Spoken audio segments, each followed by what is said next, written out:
जय हिंद दोस्तों और नमस्कार। स्वागत है हमारे YouTube चैनल कनेक्ट एग्जाम पे और आशा है आप लोगों की तैयारी बहुत बेहतरीन और अच्छी तरीके से चल रही होगी। तो आप लोगों की तैयारी को और बेहतरीन बनाने के लिए हमारी पूरी टीम कनेक्ट एग्जाम की लगी हुई है, जिसमें हम आपको रीजनिंग का मॉक टेस्ट करवा रहे हैं। उसी कड़ी में हम आज देखते हैं रीजनिंग का मॉक टेस्ट और जितने भी सब्जेक्ट के जितने भी क्वेश्चन लिए जा रहे हैं, जो इस टाइम प्रश्न पूछे जा रहे हैं एग्जाम पैटर्न सिम उसी के पैटर्न के आधार पर सभी प्रश्न दिए जा रहे हैं। तो हम देर न करते हुए शुरुआत करते हैं आज की क्लास रीजनिंग का मॉक टेस्ट और देखते हैं आज के क्वेश्चन किस तरह के हैं। तो देखते हैं इसी तरीके से हम पहला क्वेश्चन आपका क्या है। पहला क्वेश्चन आपका दिया गया है, एक चित्र को देखते हुए शीशा जो एक लड़की है ने कहा उसकी माँ मेरे नाना जी की इकलौती बेटी है, उसकी केवल एक बेटी है और कोई बेटा नहीं है। शीशा चित्र की लड़की से किस प्रकार संबंधित है, ये आपका प्रश्न है।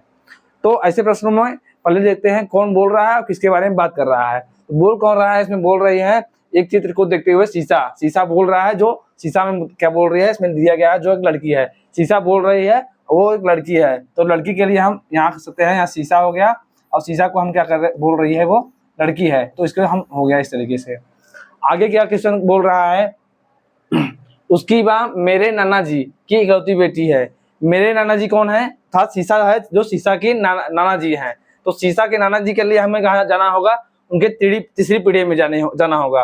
तो शीशा की कोई माँ होंगी, माँ के ऊपर क्या होंगे, उनके माँ के पिताजी जो होंगे शीशा के नाना जी होंगे। ये आपका क्वेश्चन बोला गया है। और आगे क्या बोला गया है इसमें, जिसकी केवल एक बेटी है, किसकी, उनके जो शीशा के नाना जी हैं उनको केवल एक ही बेटी है, उनकी बेटी केवल कौन है, ये है। और आगे क्या बोला गया है, और नाना जी की इकलौती बेटी कौन है, ये जो महिला है। उसके बाद आगे क्या बोला गया है, जिसकी केवल एक बेटी है, अर्थात जो ये महिला है, महिला की केवल एक ही बेटी है और कोई बेटा नहीं है, आपके प्रश्न बोला गया है। अर्थात कौन सी इनकी बेटी कौन सी होगी, ये आपका जो शीशा में दिख रहा है वही उनकी बेटी होगी, उसी के बारे में बात कर रही है। और आगे क्या प्रश्न पूछ रहा है, शीशा चित्र की लड़की से किस प्रकार संबंधित है। तो शीशा चित्र की लड़की से किस प्रकार संबंधित है, शीशा स्वयं अपने बारे में बात कर रही है, काफी घुमा फिरा करके कि उसके नाना जी की इकलौती बेटी कौन है, जो शीशा में दिख रही है। जो शीशा में जो दिख रही है खुद अपने बारे में बात कर रही है। तो इसका आंसर जो होगा ऑप्शन नंबर चौथा इसका सत्य है। चलते हैं अगले प्रश्न की तरफ और देखते हैं अगला प्रश्न क्या है आपका। अगला प्रश्न में दिया गया है ABC डॉलर, अर्थात कुछ सेंटेंस दिए गए हैं और कुछ चिन्ह दिए गए हैं और उसमें दिया गया है उपरोक्त अनुक्रम का उपयोग कर लुप्त पद का ज्ञात कीजिए। इसमें दिया गया है उपरोक्त के अनुक्रम के हिसाब से ये आपका दिया गया है, ये संबंध दिया गया है और इसमें से एक संबंध गायब है, वही आपको इस अनुक्रम के हिसाब से रखना होगा। तो देखते हैं हम ABC है और ABC हमारे अनुक्रम में कहाँ से, प्रारंभ से है, ये हमारा ABC है। उसके बाद क्या संबंध है, उसका संबंध जो है @*2। तो @*2 कहाँ दिख रहा है हमें, यहाँ दिख रहे हैं @*2, अर्थात हमारा जो अनुक्रम चल रहा है, पहला अनुक्रम क्या होगा, आगे से जो है उनका क्रम चल रहा है और जो दूसरा अनुक्रम चल रहा है वही अनुक्रम पीछे से चल रहा है दूसरे वाले का। तो इसी अनुसार हम देखते हैं जो हमारा दूसरा अनुक्रम दिया गया है, क्या संबंध दिया गया है, $#E। तो इसका संबंध क्या देख रहे हैं, क्या किस हिसाब से दिया गया है। डॉलर हमारा कहाँ है, हमारा ABC तक हो गया था, उसके बाद क्या है, डॉलर है, उसके बाद हैज के बाद ई है, अर्थात एकांतर पे जो है इनका अक्षरों का जो क्रम लिया जा रहा है, एक जो है अक्षर लिया जा रहा है, उसके बाद एक अक्षर छोड़ करके अगला अक्षर लिया जा रहा है, ये अनुक्रम दिया गया है। तो इसके अनुसार से हम जो है अगला अनुक्रम क्या होगा, ये हमारा आगे से अनुक्रम हुआ तो इसका जो संबंध होगा अगला वाला पीछे से अनुक्रम होगा पहला से। तो हमारा यहाँ तक हुआ था @2, ये तो अनुक्रम हो गया था। अब हमें क्या करना है, एकांतर पे लेना है अक्षरों को। तो हमारा ये हो गया, इसको लेते हैं संबोधन का चिन्ह है, उसके बाद एच को लेंगे और इसको प्रश्नवाचक चिन्ह, हमें एकांतर पे लेना है। तो हमारा जो बन रहा है ये स्थान पर होगा हमारे यहाँ संबोधन का चिन्ह, यच और प्रश्नवाचक का चिन्ह, ये आपका प्रश्न ये है, इसका सब संबंध होगा। इसका संबंध कौन से ऑप्शन दिख रहे हैं, ऑप्शन नंबर पहला जो संबंध दिख रहा है ये पहला ऑप्शन ही आपका सत्य है। चलते हैं इसी हिसाब से अगले प्रश्न की तरफ और देखते हैं अगला प्रश्न क्या है आपका। अगला प्रश्न आपका दिया गया है, Z बिंदु Y के 4 मीटर दक्षिण में है और Y बिंदु X के 2 मीटर पूर्व में है, B X के 3 मीटर उत्तर में है और A B के 5 मीटर पश्चिम में है स्थित है। तो X के सापेक्ष बिंदु x की दिशा क्या है, आपका प्रश्न पूछा गया है। तो ऐसे प्रश्नों को कैसे हल करेंगे आप, जिस हिसाब से आपको डायरेक्शन में बोला जा रहा है पहले उस हिसाब से अंतिम छोर तक जाएंगे और उसके बाद जिससे संबंध पूछा जाता है वो आपको संबंध ज्ञात करेंगे। तो शुरुआत करते हैं, क्या है आपका प्रश्न, कहाँ शुरुआत किया गया है, जेड वाई, बिंदु वाई के 4 मीटर दक्षिण में है, कौन, जेड। तो हम पढ़ते कहाँ से करते हैं, पहले हम वाई का स्थान फिक्स करते हैं। वाई जो है, वाई के 4 मीटर दक्षिण में कौन है, जेड है। तो हम यहाँ वाई को अगर कर देते हैं, यहाँ से दक्षिण में 4 मीटर कौन है, जेड है। ये आपका क्वेश्चन में दिया गया है। और आगे क्या है, वाई बिंदु एक्स के 2 मीटर पूर्व है। वाई कहाँ है, वाई हमारा यहाँ है और एक्स के 2 मीटर पूर्व है। तो पूर्व हमारा इस डायरेक्शन में होता है, ये हमारा उत्तर हो गया, दक्षिण ये पूरब और ये पश्चिम। अब बोला क्या जा रहा है, वाई जो है बिंदु एक्स के 2 मीटर पूर्व है, तो वाई हमारा यहाँ पूर्व में रहेगा, तो एक्स हमारा इस हिसाब से रहेगा, तभी एक्स के पूर्व कौन रहेगा, वाई होगा। तो कितना मीटर, 2 मीटर पूर्व वाई है। आगे क्या है, बी एक्स के 3 मीटर दक्षिण है। बी एक्स हमारा यहाँ है, एक्स के 3 मीटर उत्तर में है, कौन है, बी है। तो एक्स के ऊपर उत्तर जाएंगे तो उत्तर के लिए हमें ऊपर जाना होगा, उत्तर में कौन है, बी है। और कितने मीटर चल रहे हैं, 3 मीटर चल रहे हैं। फिर आगे क्या बोला गया है, ए बी के 5 मीटर पश्चिम में है, कौन, ए, बी के, बी हमारा यहाँ है, बी के 5 मीटर पश्चिम में कौन है, ए। तो पश्चिम बी के जाएंगे तो हमारे इस तरफ जाएंगे और यहाँ पर कौन है, ए है, और 5 मीटर चल रहे हैं। और ये हमारा जो समीकरण बोला गया था, ये हमारा क्वेश्चन जो बोला था, ये हमारा क्वेश्चन हुआ। अब पूछ क्या जा रहा है आपसे, वाई के सापेक्ष एक्स की दिशा क्या है, अच्छा, अर्थात वाई के सापेक्ष एक्स की दिशा पूछा रहा है, अर्थात वाई से एक्स किस दिशा में है, ये आपका प्रश्न है। तो वाई से एक्स किस दिशा में है, ये आपका वाई है, ये एक्स है, किस दिशा में है आपका डायरेक्शन, एक्स, वाई के सापेक्ष जो है एक्स किस दिशा में है, एक्स जो है ये आपका वाई के पश्चिम में है, पश्चिम में है, जो आपका ऑप्शन नंबर चौथा सत्य है। इस हिसाब से आपके प्रश्न पूछे जाते हैं, दिशा निर्देशन से आपके घुमा फिरा करके, और आपको ऐसे इससे प्रश्न को ऐसे सॉल्व किए जाते हैं। चलते हैं अगले प्रश्न की तरफ, अब देखते हैं अगला प्रश्न क्या है। अगला प्रश्न दिया गया है, उस विकल्प का चयन कीजिए जो तीसरे शब्द से उसी प्रकार संबंधित है जैसे दूसरा शब्द पहले शब्द से संबंधित है। आपका एक संबंध जो दिया गया है, आपको ये संबंध आपको एनालॉजी से क्वेश्चन है। एनालॉजी में इसमें बोला गया है कि क्वेश्चन है आपका रविन्द्रनाथ टैगोर का संबंध साहित्य से है, उसी प्रकार मदर टेरेसा का संबंध इन ऑप्शनों 4 ऑप्शनों में से कौन सा होगा। तो रविन्द्रनाथ टैगोर साहित्य, अर्थात आप लोगों को पता होगा, आपने जीएस में पढ़ा होगा कि रविन्द्रनाथ टैगोर को किस क्षेत्र में नोबेल पुरस्कार मिला था। तो किस क्षेत्र में मिला था, साहित्य के क्षेत्र में प्रथम पुरस्कार किसको मिला था, रविन्द्रनाथ टैगोर को। तो इसमें दिया क्या गया है, पहला जो है व्यक्ति के बारे में बात किया गया है, और उस व्यक्ति का संबंध जो है किस नोबेल पुरस्कार किस क्षेत्र में दिया गया है, ये आपका बात किया गया है। तो इनका संबंध जो है नोबेल पुरस्कार साहित्य के क्षेत्र में मिला हुआ था, ये आपका संबंध है। तब इसी प्रकार हम देखेंगे मदर टेरेसा को किस क्षेत्र में नोबेल पुरस्कार मिला था। तो मदर टेरेसा एक प्रकार से आप जानते होंगे, समाज सेवा, लोगों की सहायता के लिए वो जानी जाती हैं।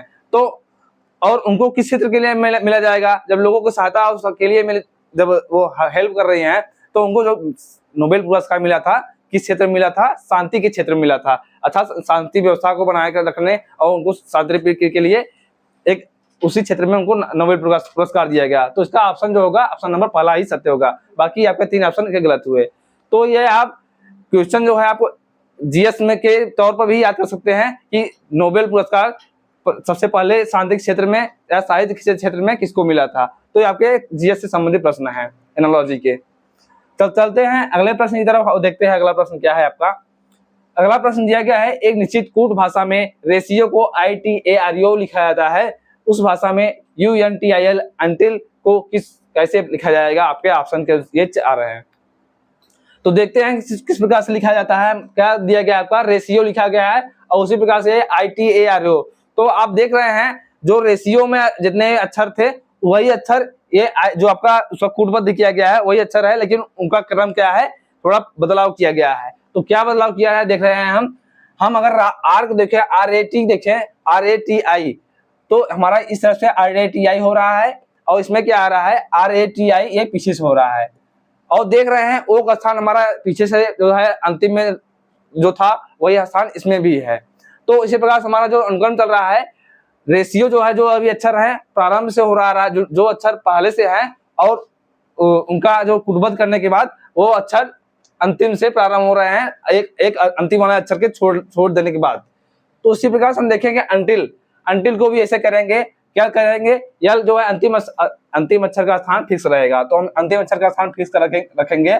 और उसके बाद क्या है, अंटिल है तो यू हमारा कहाँ होगा, अर्थात जो है यहाँ से हमारा प्रारंभ हो रहा है, अंटिल यहाँ से प्रारंभ हो रहा है, तो हमारा यहाँ से जो अगला अनुक्रम होगा ये हमारा प्रारंभ कहाँ से होगा, आई से, ITNU, ये हमारा बनेगा आगे ITNU,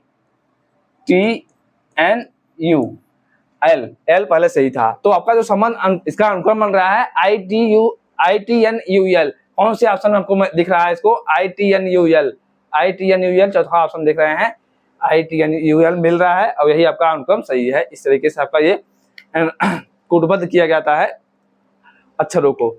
इसे चलते हैं अगले प्रश्न की तरफ और देखते हैं अगला प्रश्न क्या है। आपका प्रश्न है, 5 छात्र PQRST एक पंक्ति में उत्तर के सम्मुख बैठे हुए हैं, जिसमें बोल रहा है P T के निकटस्थ बैठा है और T पंक्ति के मध्य में है। T P के ठीक दाएं है, P Q या R के निकटस्थ नहीं है, तो यह किसके निकटस्थ है। तो उसमें क्या बोला गया है, 5 व्यक्ति बैठे हैं और पांचों व्यक्ति का मुंह किस तरफ है, उत्तर की दिशा में है। तो हम बैठाते हैं, कैसे बोल रहा है कि आपका लाइन हो गया, मान लीजिए इसमें 5 लोगों को बैठा दीजिए और सभी का मुंह किस तरफ है, उत्तर की तरफ है, इस तरीके से।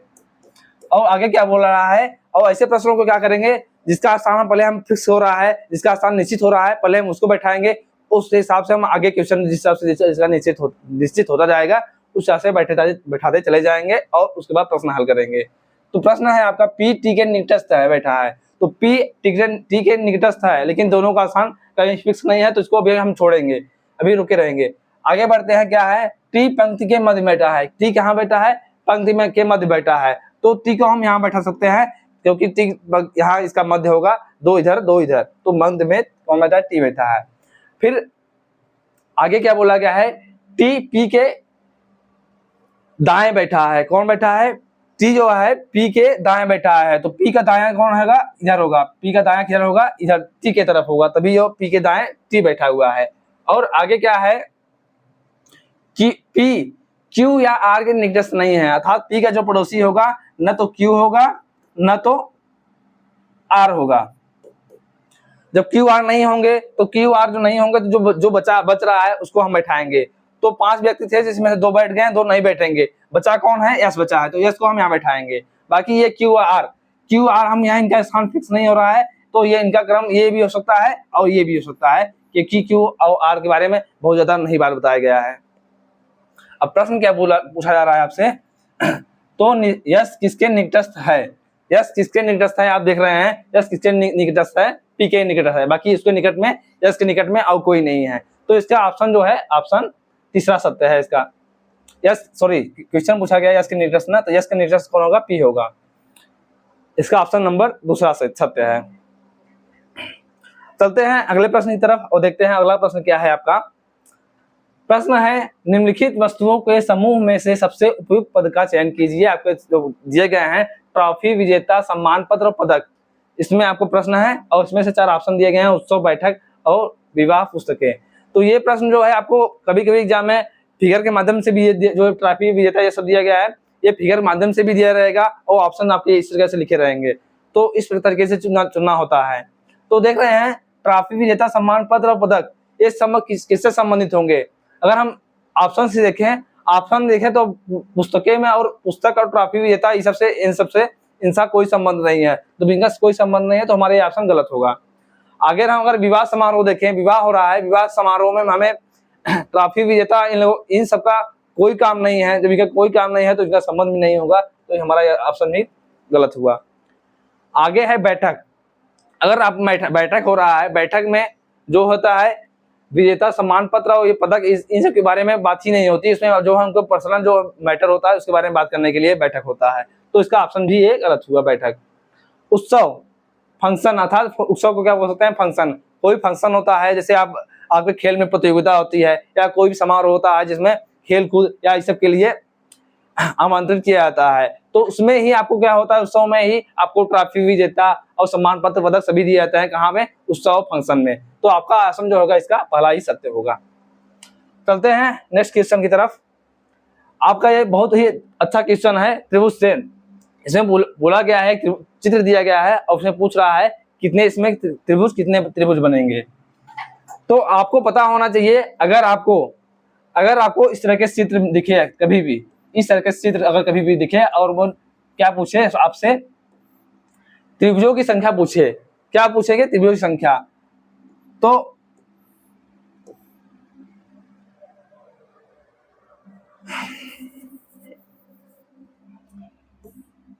आपका जो चित्र बन रहा है ये इस तरीके से है और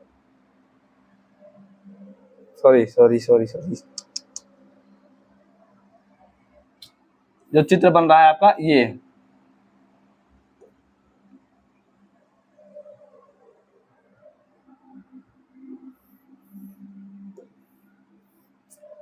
चित्र ये आपका ये बन रहा है। अगर त्रिभुज पूछे तो ऐसे में क्या करेंगे, पहले जो अंदर बन रहा है आपको देख रहे हैं क्या बन रहा है, हम इसको देखते हैं। तो ऐसे में क्या होता है, पहले गिनती करेंगे कितने आपके त्रिभुज बन रहे हैं। हम अगर देखें ऐसे क्या त्रिभुज, एक त्रिभुज बन रहा है, ऐसे इस तरीके से 2 त्रिभुज बन रहे हैं, 3 त्रिभुज बन गए और 4 त्रिभुज बन गए। कितने त्रिभुज बने? 4 त्रिभुज बन गए। और अगर आपको ये अगर बॉक्स में, अगर हम बॉक्स को ले इस वाले बॉक्स को, अगर ऐसा चित्र आपको कभी कहीं मिले और उसमें त्रिभुजों की संख्या पूछे, तो जितने त्रिभुज बन रहे हैं और लास्ट वाला जो संख्या होगी, जो बड़ी संख्या होगी, उसमें 2 का मल्टीप्लाई करेंगे, अर्थात 2 का दुगुना, उस संख्या का दुगुना कर देंगे, उतने त्रिभुज प्राप्त होंगे। अर्थात क्या होगा, अंतिम बड़ी संख्या क्या प्राप्त हो रही है? 4 हो रही है, इसमें हम 2 का मल्टीप्लाई करेंगे, कितने प्राप्त हो गए आपके? 8 प्राप्त हो गए। कितने? ये आपके बॉक्स में जो आपके ये अंदर का चतुर्भुज बन रहा है, इसमें 8 त्रिभुज बन रहे हैं। बाकी और त्रिभुज कितने बन रहे हैं? अगर हम ये इसको देखें, इस वाले भाग को देखें, तो इसमें भी आपके एक त्रिभुज बन रहा है, एक त्रिभुज इसमें बन रहा है, इसी तरीके से एक त्रिभुज इसमें बनेगा, 2, 3 और 4 त्रिभुज यह बन रहे हैं। तो टोटल त्रिभुज आपके बन रहे हैं 8 उधर बन रहे थे, 4 इधर बन रहे हैं, टोटल कितने बन रहे हैं? 12 त्रिभुज बन रहे हैं। और जो कि 12 त्रिभुज के अलावा और 13वां त्रिभुज नहीं बनेगा। तो इसमें जो इसका आंसर सही होगा, ऑप्शन नंबर चौथा सत्य होगा इसका। इस तरीके से आपका ये त्रिभुजों की संख्या ज्ञात करते हैं। और जो हमने आपको बताया ये वाला पोर्शन आप बहुत ही इंपॉर्टेंट है, आपको ये नोट करके रख लीजिएगा। जितने भी हो रहे हैं आपके ये अंदर वाला पोर्शन में जितने भी हो रहे हैं उनके मल्टीप्लाई करेंगे, वो आपके त्रिभुजों की संख्या प्राप्त होंगी। ये आपकी ये इस तरीके से। चलते हैं अगले प्रश्न की तरफ। क्या है अगला प्रश्न में दिया गया है, निम्नलिखित में से कौन सा पद दी गई श्रृंखला में प्रश्न चिन्ह को प्रतिस्थापित करेगा। आपके श्रृंखला दी गए हैं इस तरीके से और एक श्रृंखला आपका छूटा हुआ है, उस छूटे हुए श्रृंखला को इसमें से चुनना है। तो ऐसे प्रश्नों को क्या करेंगे, हम 2 तरीके से हल कर सकते हैं। हम देखते हैं क्या है आपका बी है, बी के बाद इसमें देखते हैं पहले हम किस तरह से संबंध देखते हैं, जो सेंटेंस चल रहा है उसके पहले अक्षर को देखते हैं और आगे क्रम के अनुक्रम से मिलाते चले जाते हैं। तो हम इसको नंबरिंग करके आपको बताते हैं, आपको आसानी होगी समझने में। फिर बी का 2 हो गया और वाई का आपका 25 होता है, वी का 22 और एस का 19 हो रहा है। तो देखते हैं क्या हो रहा है, बी का 2 उसके बाद 25 हो रहा है, अर्थात क्या हो रहा है, हम इधर से देखते हैं। बी को हम क्या लिख सकते हैं, 2 भी लिख सकते हैं और इसको और लिख सकते हैं 25 27 होता है, 1 होता है और 28 बी का होता है। तो इसको हम 2 या 28 लिख सकते हैं, 2 या 28 लिख सकते हैं याद करने के लिए, समझने के लिए। अगर हम अब देखें क्या हो रहा है, 28 से क्या हो रहा है, 25 हो रहा है, 25 हो रहा है, -3 हो रहा है। उसके बाद क्या हो रहा है, 25 3 22, -3 इसमें भी हो रहा है, 22 में से 19 अर्थात -3 ये पहले वाले अक्षर में हो रहा है, तो -3 पहले वाले में होगा। फिर आगे देखते हैं, आगे क्या चल रहा है हमारा, टी है, टी के बाद एक्स हो रहा है, टी का 20 होता है, एक्स का होता है 24 और बी का 2 होता है 2 या 28 और एस जो होता है इसका 2 या 28 कर सकते हैं और एफ का होता है 6। देखते हैं क्या हो रहा है, इसमें +4 हो रहा है, 20 4 24 हो रहा है और 24 + 4 28। क्या अनुक्रम चल रही है, पहले वाले में था -3 और अगले अनुक्रम में क्या हो रहा है, +4। अल्फा बीटा का क्रम इस चल रहा है और 4 हो रहा है, 2 है, उसके बाद 2 के बाद 6 हो रहा है, तो +4 इसमें दूसरे वाले अक्षर में हो रहा है। तो इसी तरीके से देखते हैं L का 12 होता है और I का 9, F का 6 और C का 3। 12 में से 9 गए 3, 9 में से 3 गए 9 में से 6 गए 3 गए 6 और 6 में से 3 गए 3। तो आपका अनुक्रम क्या चल रहा है, -3 प्लस 4, उसके बाद फिर से -3 आया और लास्ट वाला अनुक्रम चेक कर लेते हैं और देखते हैं क्या है। W बाद A आ रहा है, अर्थात 23 हो गया। 23 को हम 1 को 27 लिख सकते हैं या 1 लिख सकते हैं और इसका 5 होता है, I का 9 होता है। देखते हैं 23 4 27 हो रहा है और 27 या 1 लिख सकते हैं और उसके बाद 1 के बाद क्या हो रहा है, 5 हो रहा है, तो इसमें क्या हो रहा है, +4। तो आपका अनुक्रम जो चल रहा है क्या चल रहा है, -3 + 4, -3 + 4, ये आपका अनुक्रम चल रहा है। तो इसी अनुक्रम से हम देखेंगे ये जो आपका लुप्त अक्षर है उसको ज्ञात करेंगे। तो देख रहे हैं 19 है, 19 में से 3 को माइनस करेंगे, क्या होता है, 16। 16 किसका होता है, P का होता है, तो P यहाँ हम लिखेंगे P। उसके बाद F है, F का 6 होता है और 6 अगले अनुक्रम में क्या करना है, +4 करना है, तो 6 4 10, 10 किसका होता है आपका, 10 होता है J का। और अगले में क्या करना है, 3 माइनस करना है, C है, C का 3 होता है, 3 में 3 माइनस करेंगे क्या होता है, 0, 3 में 3 माइनस करेंगे 0, 0 अब क्या होता है, Z को हम 0 लिख सकते हैं, तो आपका क्या हुआ, Z हुआ। अब देखते हैं ऑप्शन में से हम ऑप्शन कौन सा ऑप्शन चेक कर रहे हैं, ऑप्शन मैच करता है तो हम आगे और चेक करने की जरूरत ही नहीं हमें। PB, जबकि हमारा क्या है, PJ हो रहा है, तो हमारे पहला ऑप्शन गलत हुआ। दूसरा है VZ है, तो VZ आएगा नहीं, VJ है, VJ आएगा नहीं, तो बचा क्या है, PJZ, जो PJZ आपको मिल रहा है, तो आपको बिना सोचे समझे चौथा वाला ऑप्शन क्लिक करके आगे बढ़ जाना है। ये आपको हमने समझाने के लिए थोड़ा समय लिया, लेकिन आप और जल्दी कर सकते हैं इसको, हमने आपको समझाने के लिए थोड़ा समय लिया।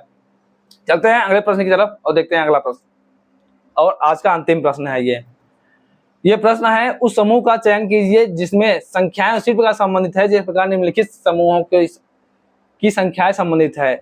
और इसमें दिया गया है, जो संबंध दिया गया है 6 12 9, ये 6 12 9 तीनों एक दूसरे से कुछ न कुछ संबंधित हैं, एक दूसरे से रिलेटेड हैं।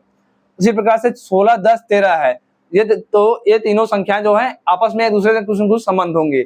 तो संबंध क्या है, अगर हम देखते हैं, अगर हम इसका संबंध देखें हैं, तो पहला अक्षर 6 है, दूसरा अंक क्या है, 12 है, दोनों का योग करें, तो दोनों का योग करें क्या होता है, 12 + 6 क्या होता है, 18 हो रहा है, और 18 हो रहा है, और उसमें हम क्या करें, 9 लाने के लिए क्या करना होगा, हमें 2 से भाग करें तो क्या होगा, 9 प्राप्त होगा। तो आपका अनुक्रम जो प्राप्त हो रहा है, पहली संख्या प्लस दूसरी संख्या बटे भागे 2, तो बराबर तीसरी संख्या प्राप्त हो रही है। इस तरीके से आपको संबंध दिख रहा है। अगला वाला इसे देखते हैं, 16 और 10 वाला। 16 10 क्या करेंगे, 16 + 10 करेंगे 26 होगा, और 26 का आधा क्या होगा, 13। 26 का आधा 13, हमें जो है पहली संख्या दूसरी संख्या का योग उनका, फिर उसके बाद योग का आधा जो होगा तीसरी संख्या के बराबर होगा। तो इसी अनुक्रम के अनुसार जो है, ये ऑप्शन में से कौन सा ऑप्शन मैच करेगा, वही ऑप्शन आपका ऑप्शन सही हो गया। तो हम देखते हैं नीचे से ऑप्शन चेक करते हैं, क्या है, अगर 13 और 38 का योग करें और उनका योग करने के बाद उनका आधा करें तो 4 कभी संभव ही नहीं है, क्योंकि 38 जो है 38 3 41 41 51 का आधा करेंगे तो 4 कभी संभव ही नहीं है, तो हमारा ये ऑप्शन पहले ही गलत हुआ। आगे देखते हैं, 14 और 3 क्या करेंगे, पहली संख्या और दूसरी संख्या हमें योग करना है, तो 14 और 3 में क्या करेंगे, 17 होगा, और 17 का आधा करेंगे तो होगा 8 दूना 16, अर्थात 8.5 जाएगा, जो आपका 8 दिया गया है, तो आपका यह ऑप्शन भी गलत हुआ। देखते हैं इसी प्रकार अगला 19 और 24 है, दोनों का योग करने के बाद आधा करेंगे, जो कि 5 संभव नहीं है, क्योंकि जो इसका होगा दहाई में संख्या प्राप्त होगी इसका आधा, तो ये हमारा संभव नहीं है, तो यही भी हमारा ऑप्शन गलत हुआ। जब 3 हमारे गलत हुए, चौथा हमारा ऑप्शन ही जो सत्य ही होगा, तो इसको भी चेक कर लेते हैं। 15 और 7 पहली संख्या और दूसरी संख्या का योग करना है, तो 15 + 7 करेंगे तो 22 होगा, 22 का है आधा करेंगे तो जो तीसरी संख्या प्राप्त होगी। इस तरीके से अनुक्रम चल रहा था, और जो अनुक्रम चल रहा था हमारे प्राप्त हुआ, तो इस तरीके से हमारा पहला ऑप्शन इसका सत्य है। ये आज के कुछ 10 क्वेश्चन थे, बहुत ही जबरदस्त, और आपके एग्जाम के पैटर्न के हिसाब से बहुत हेल्पफुल थे आप लोगों के लिए। ऐसे ही आप लोग हमारे चैनल कनेक्ट टू एग्जाम से लगातार जुड़ते रहिए। जितने भी क्लासेस चल रहे हैं, जितने भी सब्जेक्ट के, आप लोग पूरा से पूरा वीडियो देखने की कोशिश करें और अपने दोस्तों से जरूर शेयर करें। और ऐसे ही मिलते हैं अगले क्लास में। धन्यवाद।